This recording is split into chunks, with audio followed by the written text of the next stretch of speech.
Thank you. Ani, bonsoir, and good evening, and welcome to our regular meeting of council. I would like to begin this meeting by acknowledging that we are in the traditional territory of the Anishinaabe people in the Robinson-Huron Treaty area and wish to recognize the neighboring community of Dokis First Nations. While we meet today, I would like to take a moment to acknowledge the importance of the lands which we each call home. We do this to reaffirm our commitment and responsibility in improving relationships between nations and to improve our own understanding of local Indigenous peoples and their cultures. From coast to coast, we acknowledge the ancestral and unceded territory of all the Inuit, Métis, and First Nations people that call this land home. And with that, I need a mover and a seconder to adopt the agenda. Willie and Roger.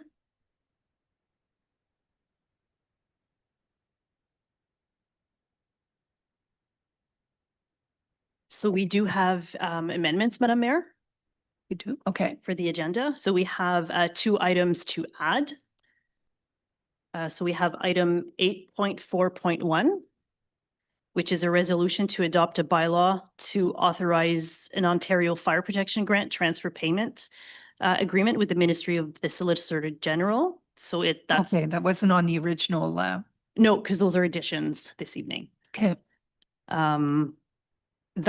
I had sent an email on Tuesday Right. just to give council a heads up. Okay. So that agreement is to support fire services in acquiring critical equipment and other needs. And we've done these before. Yes. Yeah. Okay. Item 8.4.2. 6, it's 6, not 8. No, it's under consent agenda. Oh, you're putting it under I consent? added them under consent agenda. These are recurring grants. If council wants to debate them and bring them outside of consent, that's fine also. Okay. I just placed them under 8.4 because I figured there wouldn't be any debate. Okay.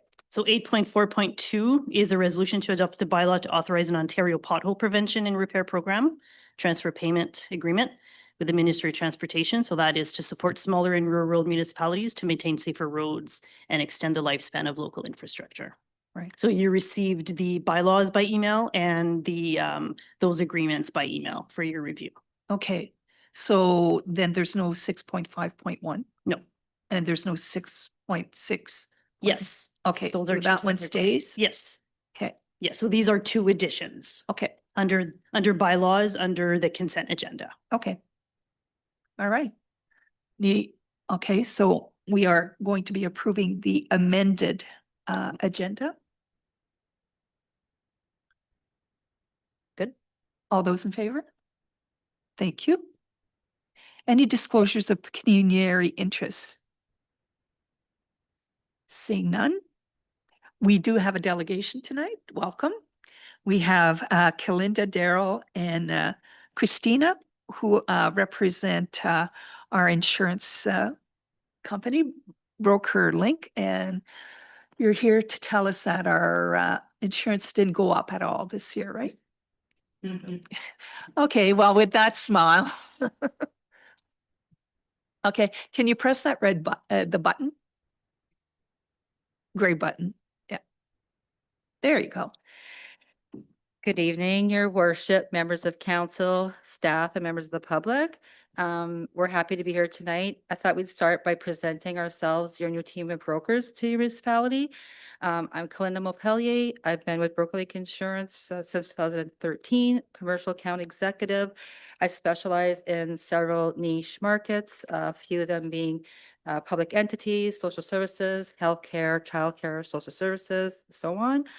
I hold several advanced insurance designations, such as Registered Insurance Broker Level 2 license, Canadian Accredited Insurance Broker, Chartered Insurance Professional through the Institute of Canada, and graduated with honors from the Humber College Insurance Management Property and Casualty Program.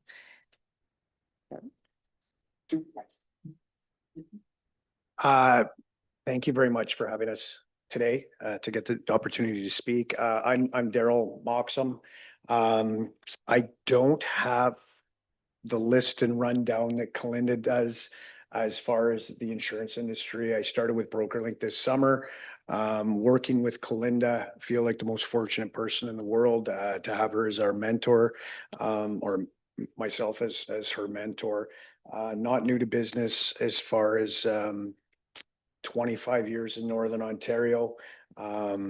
Look forward to working with everybody and have an opportunity to speak tonight and see, how we can continue to service the area and take care of everybody around here. So thank you very much. And this is Christina.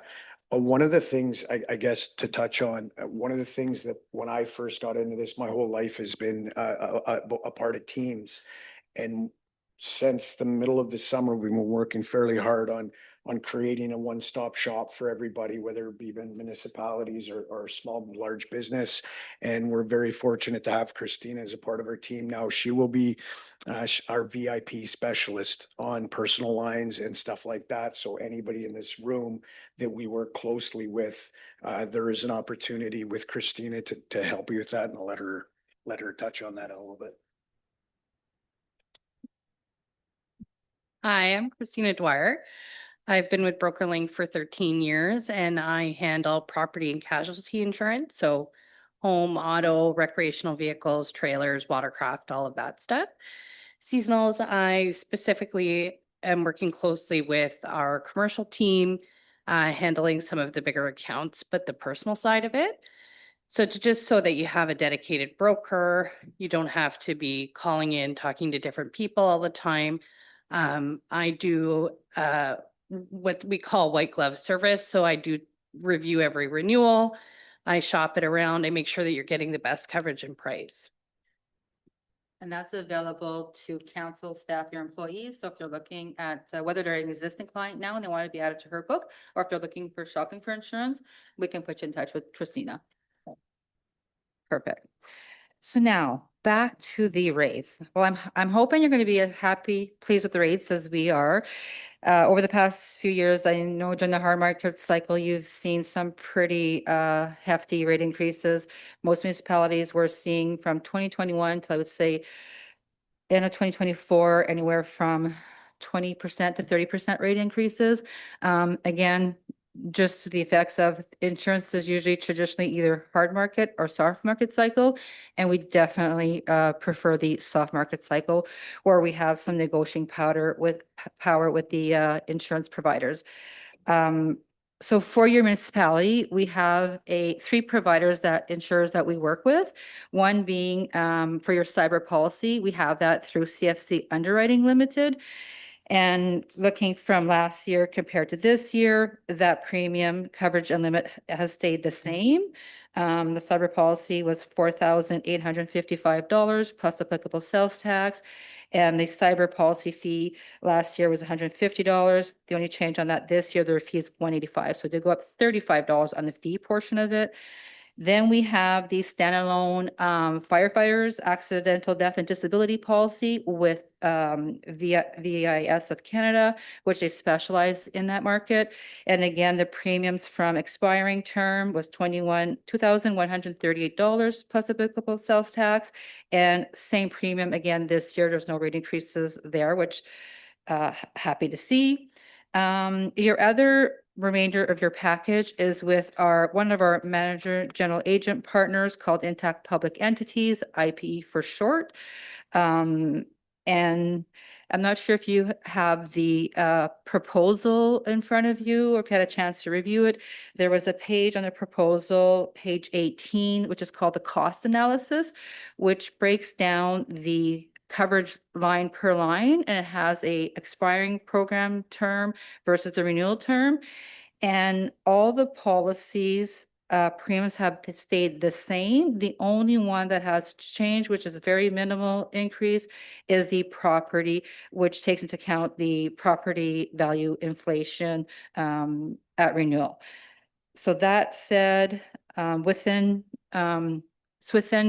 just shy of the 4% rate increase. So expiring premium just for the IPE policies was $272,089 expiring. Renewal is $282,866 on the renewal term. altogether for all policies, for the renewal 2026, you're looking at $290,044 and applicable sales tax. And be happy to answer any questions you may have. Actually, I forgot I want to add something. We do have one recommendation that we wanted to make to council and to staff. We've mentioned it before, and we'd be happy to discuss a little further, is regarding the facility user group solution. Currently, that it's a policy we recommend for third party that are coming in to rent your facilities, which obviously want them to have their own insurance, but having a facility user group policy gives them access to that. So we do have two providers that's available to municipality, one being your current provider, which is IPE, and how they would determine an initial premium for that, and they would have an annual premium. Could be anywhere from $1,000 to $2,000, depending on actual events that you had the previous year. So they would base it on that, determine a premium. Every year going forward, they would review your previous actual events that you've had, and then they would determine whether the premium could go up or premium go down. So there's that option there. The other provider that we have access to, which is again, it's great. The one has a little bit less work for the municipality staff to do. First of all, there's no annual fee for that policy. It's charged per usage.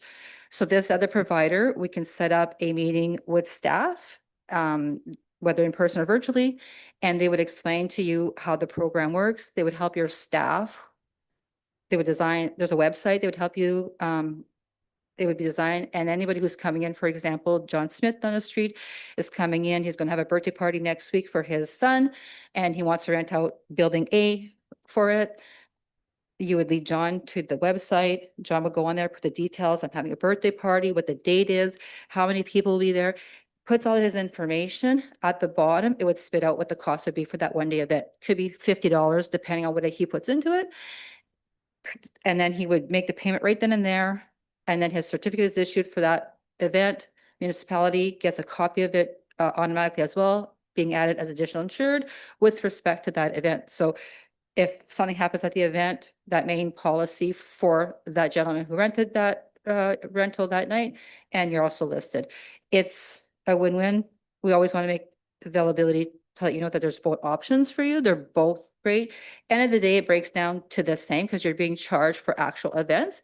It just one has a upfront annual cost, the other one doesn't.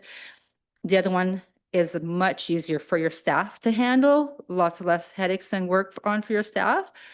So happy to have those further discussions with those and can determine whether you want to go with the IP one or the other one. And that is our recommendation. The other one with IP that they also benefits that they offer, which we've had the pleasure of discussing with staff recently, is they have some value added services that's provided to your municipality at no additional cost, such as any contracts that you're entering into with third parties. They will offer review those contracts at no additional cost. If they find there's something they would want to see added into that contract to your benefit, they'll provide that feedback, and then you would proceed making those changes. And then if the other stuff that they do, they offer some risk management training. There's some available online that you can register ahead of time. Staff and everybody is welcome for those. And then we also designed some tailored specific to your municipality, where we've had the pleasure, we've just brainstormed recently, and we'll be coming in a couple of months, and we'll be putting on 2 sessions, one in the morning, one in the afternoon, for both staff, employees, council, and you can choose which one you want to attend. Very informative. It helps with, especially when your employees, when you're asking them as part of their job, oh man, like, why is she making me do, like, why is it, my pain in my, but then when they see this session, then they understand the bigger picture. Get it now, right? Such things like, even tonight for coming into this meeting, or even day to day, you have employees coming in and staff takes 10 people to come in before, 10 employees coming in before somebody, they've seen how icy it was, but 10 people came by before one person decides to say, oh, you know what, we gotta get some salt, but that's John's department, like it's not our department. Well, maybe John's stuck somewhere down Timbuktu fixed an area. So can somebody, right, whether they report to somebody, so being proactive, noticing that kind of stuff, before an incident can occur, and getting everybody engaged, and they kind of help understand the bigger picture of why that it, not just that their boss is asking them to do something, is because they're being a pain and you know what? In what it does is it helps close the loop, right from the employees, right out of the council staff. It helps to close that whole loop on why certain things are being asked to be done and stuff, which Lynn, I mean, I've had a chance to work with her for a while now, which has done an enormous job on helping to reduce problems, claims, stuff like that. If they're aware of why they're being asked to do it, and that's what these risk management things, presentations and stuff, they've done a really good job in helping with that. But there's no cost to it. And we're happy to answer any questions you may have. The other thing before we go with the two options with the facility, I can honestly, I might get in trouble for this. No. But in my previous situation, I was responsible for building Northern Hockey Academy in Sudbury. And I can honestly say, when we were given the option of a portal, and I'm not saying go that way, everybody's different. With our particular business in that moment, it was a game changer for our particular clientele. And from a managerial standpoint for myself and time constraint, knowing that they had the coverage because we got the information as soon as it registered, and then we just pushed them towards it, bang, boom, bing, and they had their insurance ahead of time. We knew it. It reduced an enormous amount of time, and it helped to make sure we had coverage. There was no gaps in the system, which for my owners at the time was a major benefit. So I can honestly say that me personally, that did help. It was an enormous help for me as a manager or somebody sitting back, making sure our employees were getting that stuff for us. It's great. Any questions from council? Well, I like the idea that the rates are lower than they've been in years, Yes. because they're still high. So maybe next year, if the rates don't go lower, I'm going to put your presentation after my year in review, and you'll have to sit through half an hour. So, all right. So you make sure our rates go down for next year. We will do our best. That's our promise. Actually, when we first got the rates, they were a bit higher than that, and we Yeah. pushed back and we said, no, unacceptable. And that's why we love the soft market, because at that time, as brokers, we have a little bit of willpower.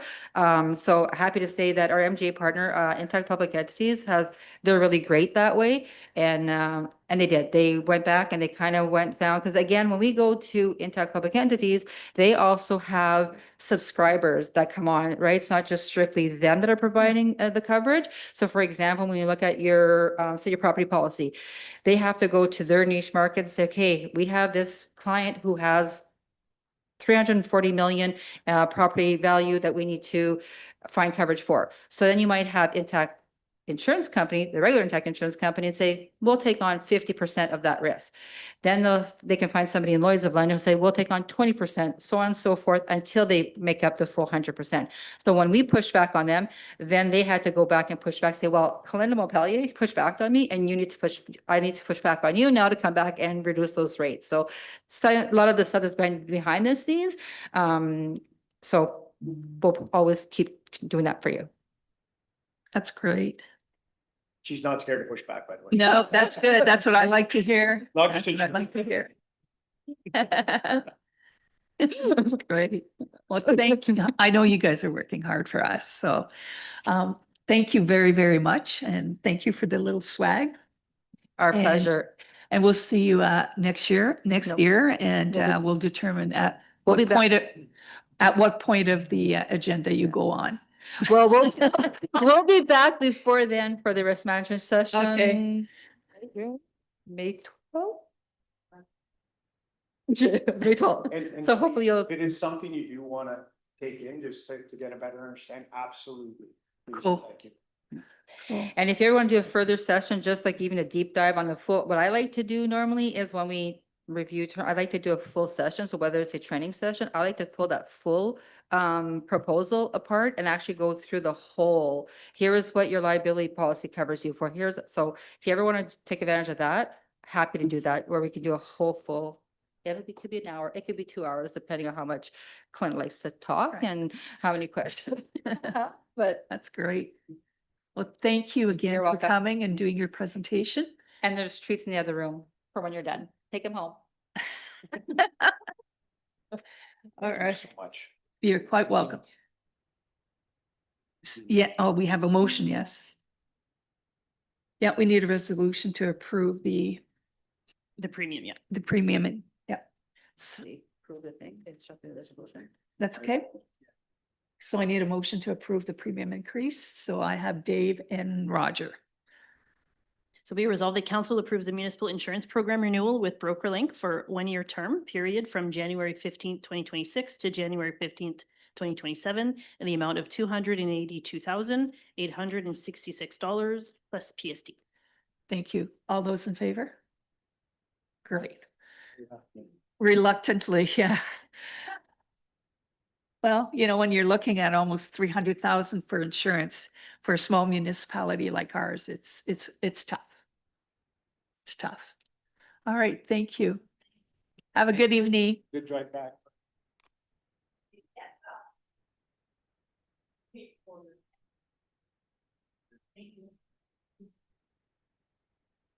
All right.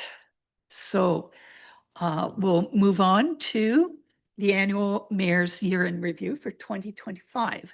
And just to let you know, I thought this year would be like an easy write because I didn't think we did too much. Sit back, relax, we were busy. So let me take you through it. So as I present the year in review, I do so with a sense of both pride and responsibility. For me, and I hope for the rest of council, this annual reflection is much like receiving a report card. It is an opportunity to assess whether we have remained true to the vision and mission set out in our strategic plan, and whether our decisions have reflected the priorities entrusted to us by our residents. It is a time to look honestly at what we accomplish, where we face challenges, and where we must continue to improve. While most of our planned projects and initiatives did move forward, some experienced delays, a reminder that we often require flexibility and perseverance. Without question, one of the biggest challenges facing our municipality, as well as the rest of Canada, has been the external economic uncertainty. In November 2024, the United States elected Donald Trump, and shortly thereafter, new tariffs were imposed on several Canadian industries. Lumber was significantly impacted, and steel quickly became a primary focus of trade measures. These actions have had real tangible effects on our local economy. Our two lumber employers have faced considerable pressures as they work to remain stable in a volatile market. In addition, our anticipated development with Anmar has been placed on hold, given that much of their business relies on steel. However, in ongoing discussions with Anmar, they have reaffirmed their commitment to our municipality. While the current global climate remains uncertain, patience is required. We must continue to position ourselves responsibly and strategically, recognizing that international politics are beyond our control, but our response, our resilience, and our long-term visions are very much within it. I'll now speak about bylaws.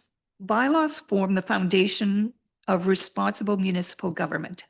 They establish clear expectation, protect public safety, support orderly development, and ensure fairness across the community. As our municipality evolves, it is essential that our bylaws be reviewed regularly, updated when necessary, and created as new needs arise or when provincial legislation requires compliance. In 2025, Council approved several significant bylaws and amendments reflecting both community priorities and regulatory obligations. Among them was a bylaw to regulate or prohibit signs or other advertising devices within the municipality, providing clarity and consistency while protecting the visual character of our community. Council also directed staff to draft a bylaw permitting backyard chickens with clearly defined regulations. These include limits on the number of chickens per household, property size requirements, the strict provision for proper waste management. This approach balances residents' interests in local food sustainability with the need to maintain health, safety, and neighborhood standards. In addition, Council approved the proposed amendment to the travel trailer license bylaw to authorize the issuance of vacant property preparation licenses. These licenses allow property owners to temporarily place a travel trailer on vacant lots while preparing the land for future development. This amendment provides flexibility while ensuring proper oversight and compliance. Likely, the most significant legislative undertaking was the completion of the Municipal Asset Management Plan. Mandated by the province, every municipality is required to establish a comprehensive asset management framework. This has required an enormous amount of work for our staff, and I recognize that that has not been easy. However, this plan will serve as a critical decision-making tool for council, supporting long-term budgeting, capital planning, risk management, and sustainable service delivery. To further strengthen our accountability, Council also approved an agreement with MRF Geosystem Corporation to streamline bylaw complaints, ticketing, and penalty processing, manage provincial offenses files and orders, track appeals, and facilitate payment collection, including the application of late penalties to tax rolls. Importantly, it will standardize workflow for both managers and officers, improving efficiency and transparency. By continuing to review, modernize, and strengthen our bylaws, Council is reinforcing its commitment to responsible governance, long-term sustainability, and the well-being of our community. In September 2025, French River proudly welcomed its first tenants into our new affordable seniors complex, a milestone that represents years of planning, perseverance, and belief in our community. This project was first imagined by our very first mayor, Claude Maillet, whose vision was simple but yet powerful. It ensured that seniors who built this community could continue to live here as they downsize, surrounded by family, friends, and the familiar beauty of their home. In 2025, that dream finally became a reality. To bring this vision to life, a dedicated non-for-profit board was established, comprised of members of the public alongside council representatives. This governance model reflects the true spirit of French River: collaboration, accountability, and community leadership. It ensures that the complex remains rooted in its mission, providing safe, affordable, and dignified housing for our seniors, both now and for generations to come. The complex features 30 thoughtfully designed units created specifically for seniors in mind. Currently, we have approximately 23 units that are occupied, and by May, we anticipate all units to be fully leased. Every detail of the design reflects the need of our aging residents, from accessibility features to support mobility to welcoming common spaces that encourage connection and reduces isolation. It is not simply housing, it's a place designed for independence, safety, and the community. This new seniors complex stands as a testament to what French River can accomplish when we honor our past while planning responsibly for our future. Our library in French River is far more than a place to borrow books. It's a vibrant community hub that brings people of all ages together. In a rural municipality like ours, the library plays an essential role in fostering literacy, creativity, connection, and lifelong learning. For our children, the library offers a wide range of programs throughout the school year and summer months, including reading programs, crafts, Lego clubs, drop-in activities, and engaging summer camp experiences. These programs spark imagination, encourage curiosity, and create safe, welcoming spaces where young people can learn to grow. In 2025 alone, more than 1,400 children participated in our children's programming, a remarkable testament to the library's impact on families in our community. Adults and seniors are equally well served. The library hosts craft sessions, swimming outings, high tea gatherings, knitting and walking clubs, programs that promote creativity, wellness, and social connection. Nearly 700 adults took part in our adult programming. In 2025, demonstrating how vital these opportunities are in reducing isolation and strengthening community bonds. Beyond programming, the library continues to expand what access truly means. In addition to books, DVDs, puzzles, ebooks, residents can borrow practical items such as walking poles and snowshoes, supporting healthy, active living year-round. The numbers speak volume. In 2025, the library welcomed over 4,850 walk-ins, circulated more than 5,500 physical books, and nearly 4,300 ebooks, and hosted special events attended by over 3,200 people. These stats are impressive, but what they truly represent is connection. They reflect a community that gathers, learns, shares, and supports one another. None of this would have been possible without the dedication of our library staff and volunteers whose passion, creativity, and commitment transform a municipal service into a welcoming space where everybody belongs. Just a second. The province, under the leadership of Doug Ford, extended strong mayor powers to the municipality, with councils comprised of 6 or more members, including the mayor. In my view, this is one of the most deeply flawed pieces of legislation introduced in recent years.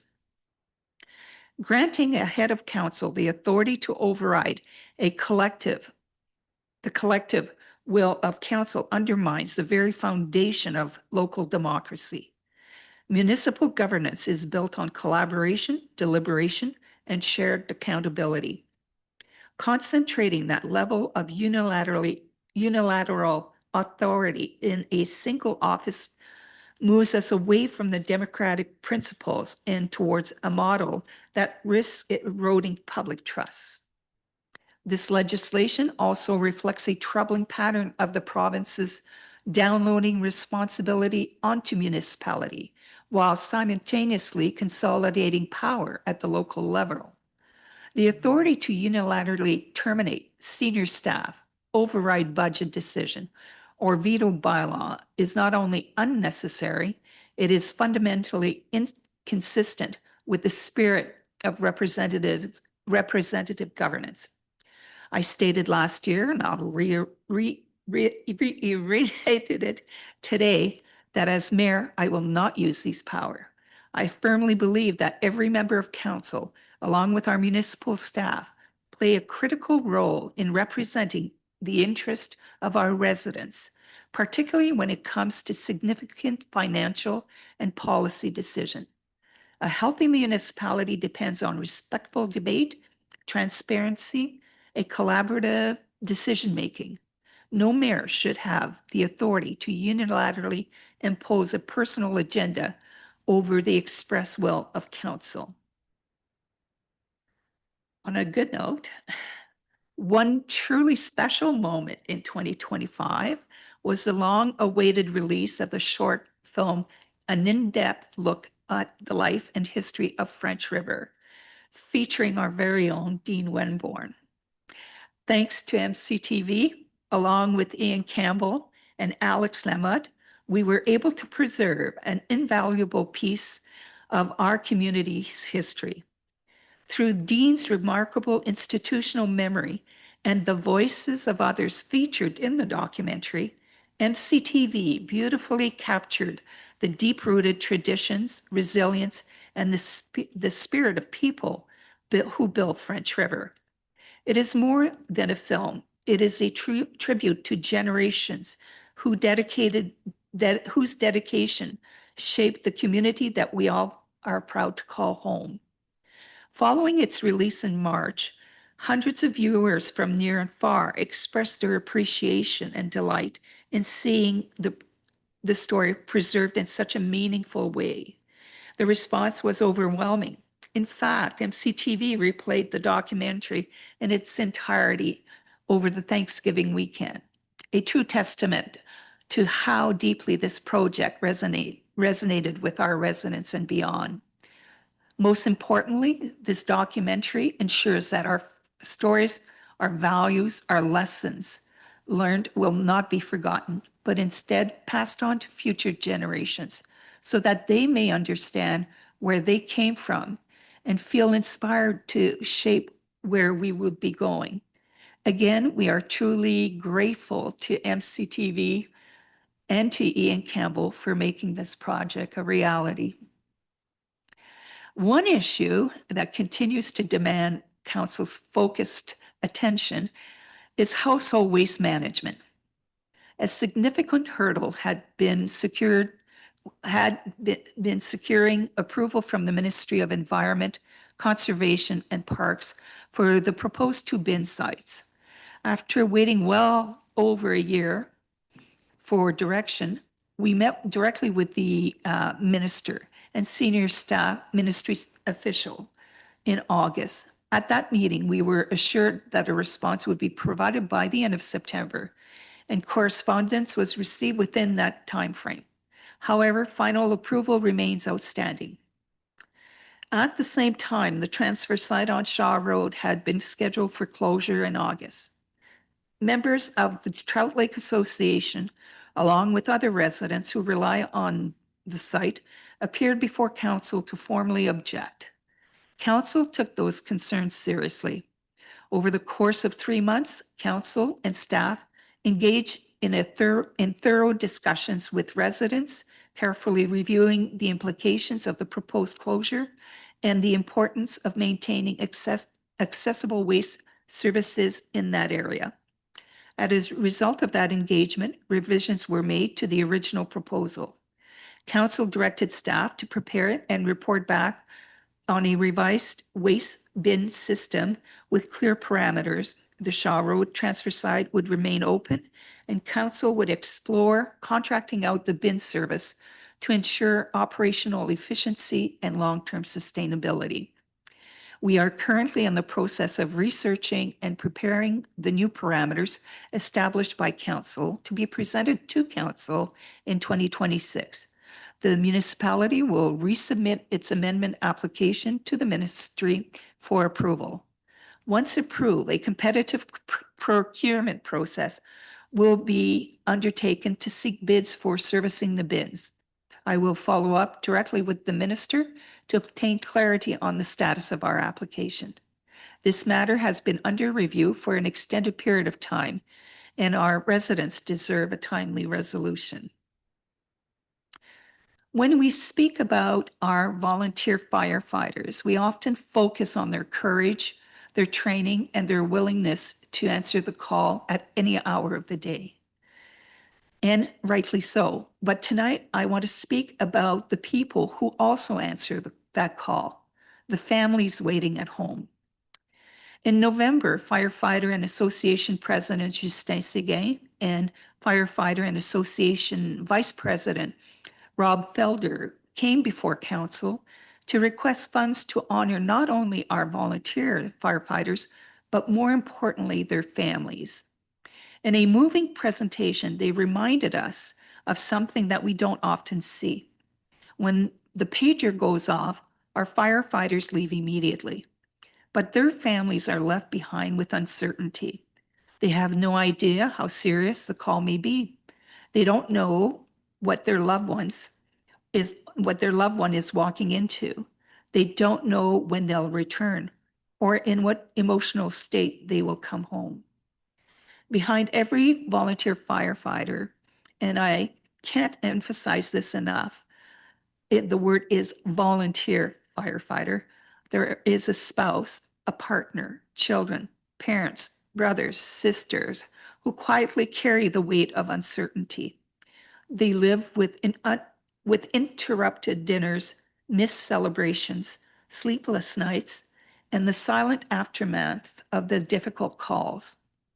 They offer strength, patience, and unwavering support.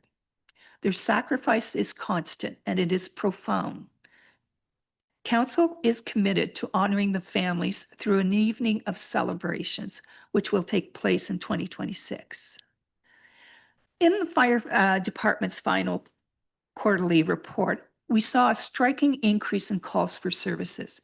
There has been a 25% increase in motor vehicle accidents and medical assists, and a staggering 120% increase in structural fires.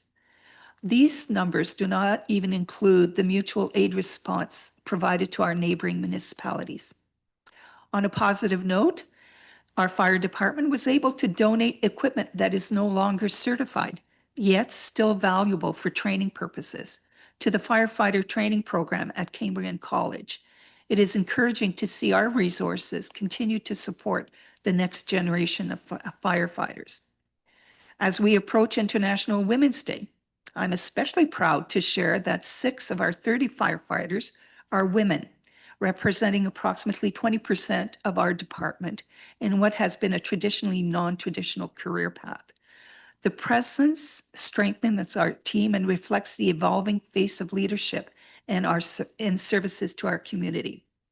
And there was one incident in April that I didn't put in my presentation, but should be mentioned. On April 7th, there was a huge snowstorm. In fact, the snowstorm was so bad that the OPP closed Highway 69 both ways and 64. So people were rerouted to 64. It didn't take very long that people had no places to stay, and we're gathering at Dee Dee's. And all of a sudden, our firefighter, our chief firefighter, and our recreational and park staff got together and opened the ACC to well over 200 people. And they were there from about 4 o'clock in the afternoon right through till 5 a.m. the next night. And they provided pizzas and chicken fingers to the kids. And the staff even and the firefighters even had separate bowls for the animals. So each little dog had a bowl of food, and the cats were on the other side so that there wouldn't be any fights. But our firefighters came through at that end, and that deserves a special mention. Last year, the provincial government mandated the creation of the OPP detachment boards across Ontario. As a result, the Sudbury East OPP Detachment Board was established. The board is composed of one council representative from each of the 4 participating municipalities, which includes French River, Killarney, St. Charles, and Marksdale-Warren, along with 3 public members. Each board member is required to complete 6 mandatory training modules covering legislative and regulatory responsibilities, human rights obligation, governance principles, and define roles and responsibility of board members. This training ensures that members clearly understand both their authority and their accountability within policing oversight framework. The board was formally constituted in the spring of 2025 and has met several times since its formation. Early efforts have focused on developing governing bylaws and establishing operational procedures. We also welcome our new detachment commander, Nathalie Rifou, whose leadership and engagement has much been appreciated. Each meeting includes an educational component to strengthen the board's understanding of modern policing. At the same meeting, members receive detailed presentations, such as how they use drones so when the drones are deployed in a variety of situations, from high-risk operations to search and rescue efforts for missing or lost individuals. Most importantly, the OPP have confirmed that its commitment to maintaining the detachment in Noirville. We have been advised that there are no discussions underway regarding closures. Our officers will continue to serve Sudbury East area from within our region. This assurance is extremely important to our residents.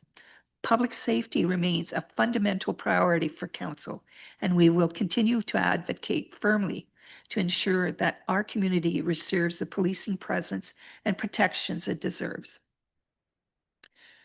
And this brings me to our food bank. Caring for those in need is sharing the responsibility within our municipality. Ensuring well-being of our most vulnerable residents require a strong network of volunteers, sustainable funding from government partners like DSAB, and ongoing generosity of community members and agencies such as United Way.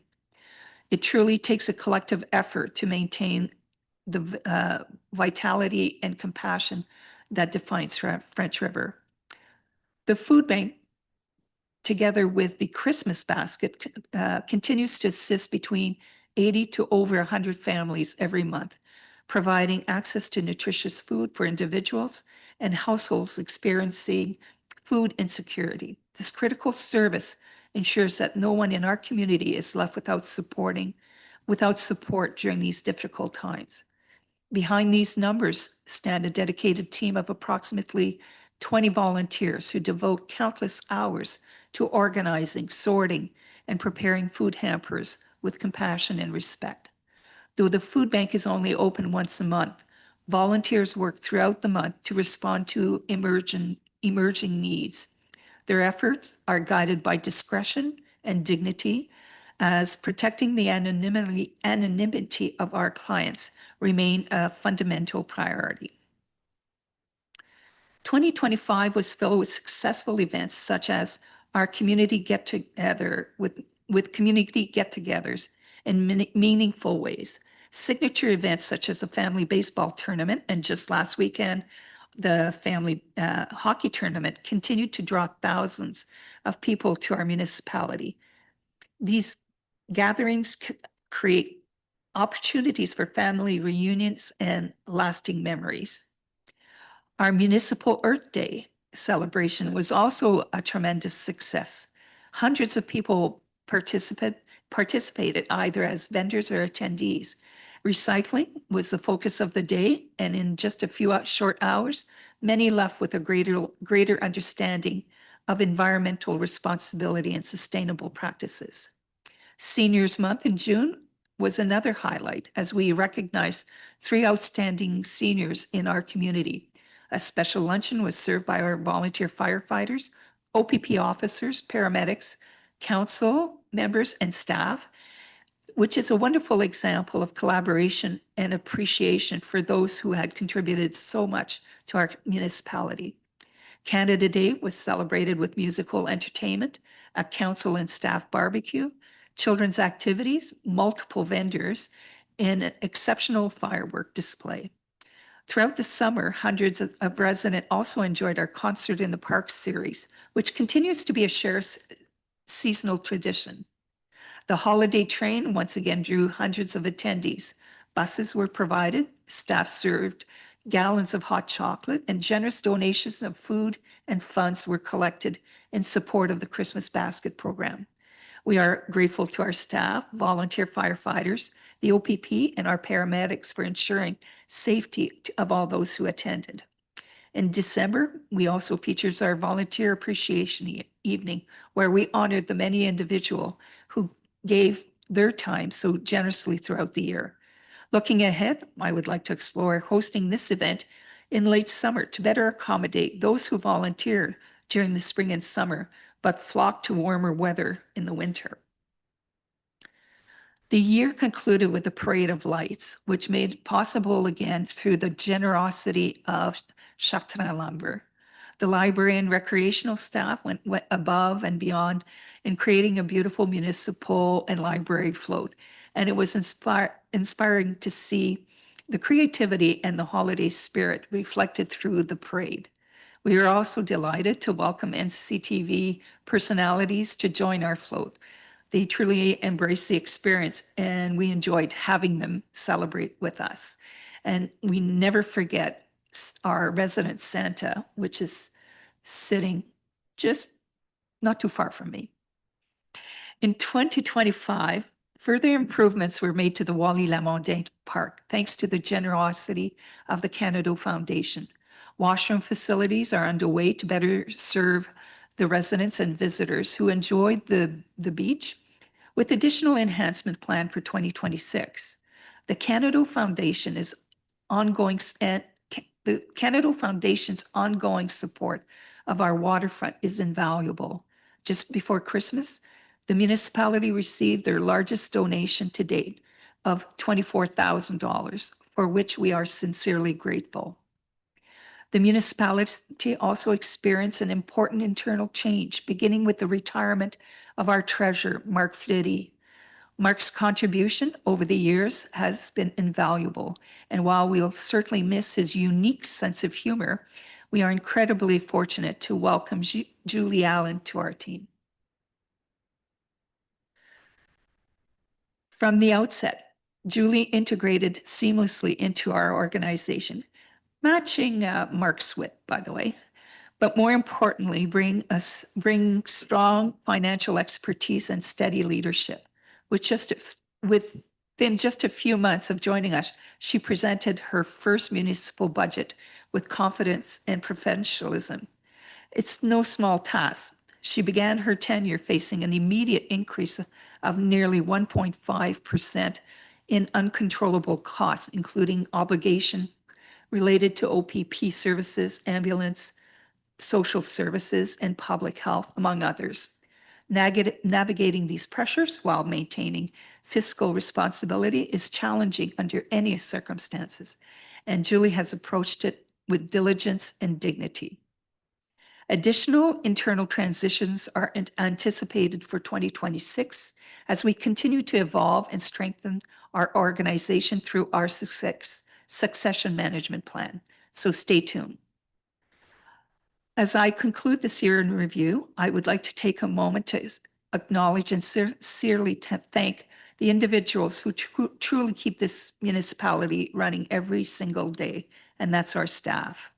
Whether they work in public works, environmental services, parks and recreation, fire department, finances, bylaw, building services, the library, or administration, we know that we can count on them to deliver outstanding services to our residents. They respond to emergencies, manage infrastructure support, enforce standards, balance complex budgets, and ensure that our municipality operates smoothly and responsibly. Council established priorities and set direction through our strategic plan, but it is our staff who help bring our vision and mission to life. They are instrumental in ensuring that our goals are not simply words on paper, but action carried out with professionalism and care. From all of us on council and on behalf of our residents, please accept our sincere thanks. Earlier in my review, I compared this to receiving a report card. If I were to assign a grade to council for 2025, I would say we earned an A- or a B++, but an A-. We made meaningful progress. We upheld our commitments. We remained aligned with our strategic plan. At the same time, there's always room to grow, to explore opportunities, to deliver even greater benefits to our municipality. 2026 is filled with projects and a bit of uncertainty as we face an election year. But that's okay as we continue to serve our residents with dignity, respect, and accountability. As always, it is an honor and a privilege for me to serve as your mayor, and I look forward to all the remarkable projects we will achieve in 2026. Miigwech, merci, thank you. And that's a wrap, folks. Thank you. Now, did I forget something? All righty. Okay, thank you. That'll work. Great. Yeah. Madam Mayor, you did forget something. You omitted to mention that this council, what great leadership we have from your chair. Oh, And you. you proved it again, and our council looks. We look looks good. because of you. oh, And thank, that's my comment.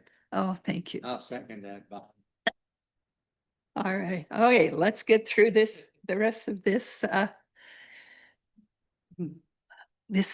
agenda.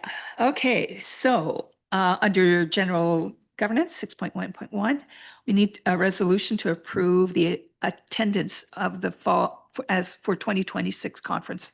So there's the AFMO, you want them all under one resolution, eh? Yes, yes, I have it prepared. Okay, so AFMO, FINUM, AMO. Yes. All right. So you have a resolution prepared for us? I need a mover and a seconder. Willie and Dave.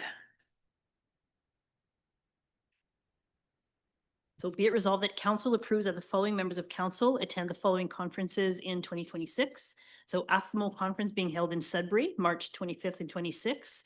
We have one member of council attending, René Carrier. For the FUNUM conference held in Timmins, May 11th and 13th, we have Giselle and René. And for AMO conference in Ottawa, August 16th to the 19th, we have Giselle and Roger. Okay. Did I capture everybody? Yeah, Bob? I had told you that I would be attending FINUM. Oh, okay, perfect. Oh, good. FUNUM? Yes, Okay, perfect. Did you want to go to AMO as well? not really. That's the best one. Yeah. All I right. really enjoy FINUM. Yeah, me too. Thank you. Okay. Everybody else okay? All right. All those in favor? Thank you. There's no report on finance or public works, recreation. And we will move. There's none on emergency. 6.6.1. There's a resolution to adopt a bylaw to appoint a building inspectors from RSM Building Consultants. And that was in your previous report at it way back in July of 2025. I'm sure you all remember. Sorry, Madam Mayor, you missed 6.5.1. Okay, I thought that one was going into the, Nope, no, oh, okay. Well, we can do this and go back to 6.5. doesn't matter. At this point. You are the chair. Okay, it's going to screw up your thing. Yeah. Okay. No, we'll do 6.5. Sorry about that. It's been a long meeting. I know. Okay. So resolution to adopt a bylaw to authorize the municipal forest fire management agreement. So that is in your, I need a mover and a seconder, Dean and Dave. Dave, so be it resolved that that bylaw 2026-16 being a bylaw to execute a municipal forest fire management agreement with the Ministry of Natural Resources be read a first, second, and third time and finally passed. Okay. All those in favor? Good. You can ask any questions. Is that a new contract? Did we have a contract before with M&R and now this is a new one? Go ahead. Through you, Madam Mayor, Councillor Dean, every 4 years, this contract is reviewed and Okay. and renewed. So the fire chief sits down with the officials, M&R, and see where they can exchange areas for protection to offset each other's costs, so.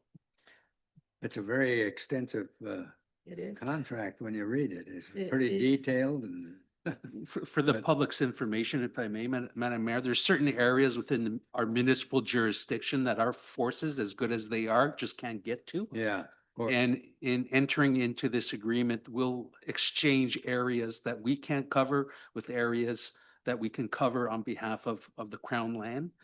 To be able to protect areas, because as you can see from the document, what the expenses are, if M&R comes in to fight a forest fire, it can get significantly expensive. Yeah. Well, I have no problems with it. I just thought it was very detailed and extensive, that contract. Yes.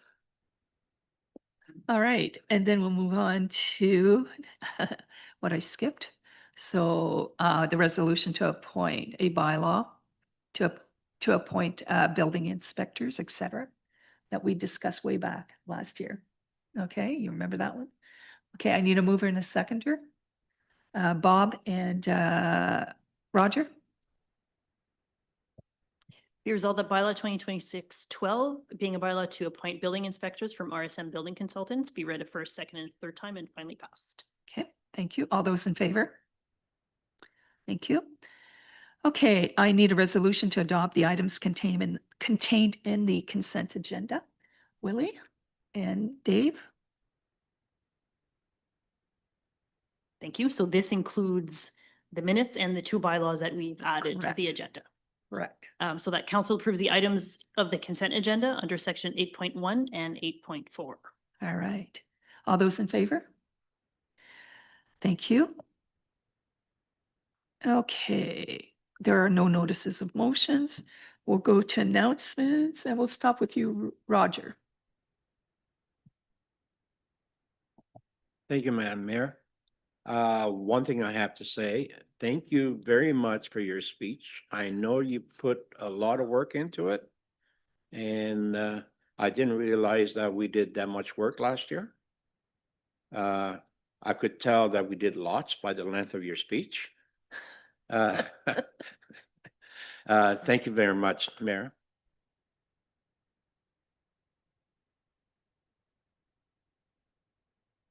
Thank you, Madam Mayor. I echo that, and all what I can say to it is merci beaucoup, Giselle. Someone that I have to thank is the entire committee of the family tournament hockey this past weekend. The members of the committee, and in no particular order, are our own Julie, our Jason, our former employee Bob Martin. I believe Justin is on the committee, Gary's on the committee, Kevin, and Julie. To Julie. You guys put in, I know, just as a spectator, I put in a lot of hours there, but you guys were always there. And early in the morning, late at night, and the amount of traffic, the amount of business that you stirred up in the community, not only Noelville, but Alvin. I know the restaurants were rolling. So my hat is off to your committee. And as a side note, I know you know Julie, but next year is the 50th anniversary of the hockey family tournament. I'll just mention again, Earth Day, April 18th. We're moving along. Everything is getting organized and placed. I still have room for vendors. This coming Wednesday, we have our senior housing board meeting. And that concludes it for me. Thank you. I too would like to say thank you very much for the year-end review. I can appreciate all the work that went into it.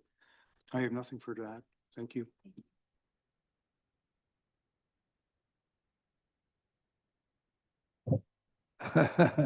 I know that. I have to say that we were coming out of Costco today, and a woman stopped me and said, "I've seen you on television." And And I didn't know her at all. She says, I am from Albin though, so I guess maybe that's why I could recognize who it was, but I was so kind of stunned that the people still come up to me and say those kind of things, but aside from that, I don't really have much to say, except that I'm really tired of snow. I don't know, nothing much can be done about it. We were on our way home from Sudbury this afternoon at about 4:30, 4 o'clock, I guess. I'm rushing to get home and be out here. And there's a guy in the ditch in the road right close to home. And there was somebody ready to help him get out, but didn't have a chain. I went home and got the chain, came back, and we got him out fairly quickly. And then I got stuck because I was parked on the side of the road to make sure there was room for traffic to get by. And the way the road is plowed in that particular place is plowed out over the edge of the road, and down I went into the side. And fortunately, it wasn't too long after that the plow truck came along and he pulled me out. So I was so glad to get out. Otherwise, I wouldn't have been here yet, I don't think. But our road needs a lot of attention. I'm going to bring it up with Mark after the meeting, but and I know just what's the matter with it too. But other than that, I don't have much of anything to say here publicly. I enjoyed your talk tonight. I thought you were pretty comprehensive with it. You didn't leave much out of that and detailed pretty well. And it's good to hear that. I mean, even if we sit here and think, did we really do all that, or did we accomplish that? But in any event, I enjoyed that too. So that's it. I don't have anything to add except for thank you for the nice speech and reminding us of everything we did in 2025. Busy year. It was.